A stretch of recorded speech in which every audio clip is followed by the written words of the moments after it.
സ്കൂളിൽ ഉച്ചകഞ്ഞിക്ക് മണി അടിക്കണ പോലെയാണ് രേവതിയുടെ അമ്മ അടുക്കളയിൽ പോയിട്ട് സ്റ്റീലിന്റെ പാത്രം എടുത്ത് കൊണ്ടുവന്നിട്ട് അമ്മാതിരി അടി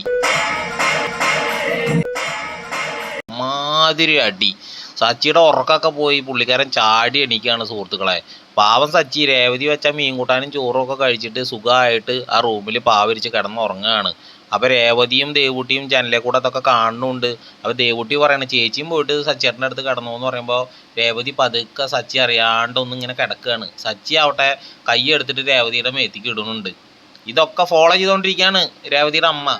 പുള്ളിക്കാരി ചാനലിൽ കൂടെ എത്തിച്ച് നോക്കുമ്പോൾ സച്ചി ഇങ്ങനെ കൈയിട്ടൊക്കെ കിടക്കുകയാണല്ലോ. അപ്പം ഇനിയിപ്പോൾ അവിടെ ഇനി അടുത്ത ഫസ്റ്റ് നൈറ്റ് വല്ലതും നടക്കുമോ, ഇനിയിപ്പോൾ കർക്കിടക മാസത്തിൽ കുഞ്ഞിപ്പോൾ തന്നെ പറക്കുമോ എന്നുള്ളൊരു ധാരണ പുള്ളിക്കാരിക്ക് കയറി തോന്നുന്നുണ്ട്. ഓടിപ്പോയിട്ട് സ്റ്റീലിൻ്റെ പാത്രം എടുത്ത് കൊണ്ടുവന്നിട്ട് ആ ചപ്പാത്തി വടിയൊക്കെ എടുത്തിട്ട് കണന്ന് അടിച്ച് ആ പെൺകുട്ടീനെയും ആ ചെക്കൻ്റെയും ജീവിതം കൊളാക്കി. കർക്കിടക മാസത്തിലും കുഞ്ഞു പറക്കില്ലോണ്ട് ഈ നിലയ്ക്ക് പോയി ഞാൻ. എന്തായാലും കൊള്ളാം. അങ്ങനെയുണ്ടോ ഓരോരോ അന്ധവിശ്വാസങ്ങളേ, കഷ്ടം. ചന്ദ്രമതിനെ കടത്തി വിട്ടുന്നതുകൊണ്ട് ചില നേരത്ത് ലക്ഷ്മി ചേച്ചി. ഇന്ന് സച്ചി ഭക്ഷണം കഴിച്ചുകൊണ്ടിരിക്കുമ്പോൾ ഒരു സമാധാനം കൊടുക്കുന്നില്ല. മോൻ പോണില്ലേ, മോൻ താക്കോലെവിടെ, വണ്ടി എവിടെ, മൊബൈൽ എവിടെ? എന്ത് പറഞ്ഞാലും നമ്മുടെ സച്ചി രേവതിയുടെ ആ റൊമാൻറ്റിക് ആയിട്ടുള്ള രംഗങ്ങളും അവരുടെ സന്തോഷം കാണാൻ വേണ്ടിയിട്ടാണ് ഞാൻ വരെ ഈ സീരിയൽ കൂടുതലും കാണുന്നത്.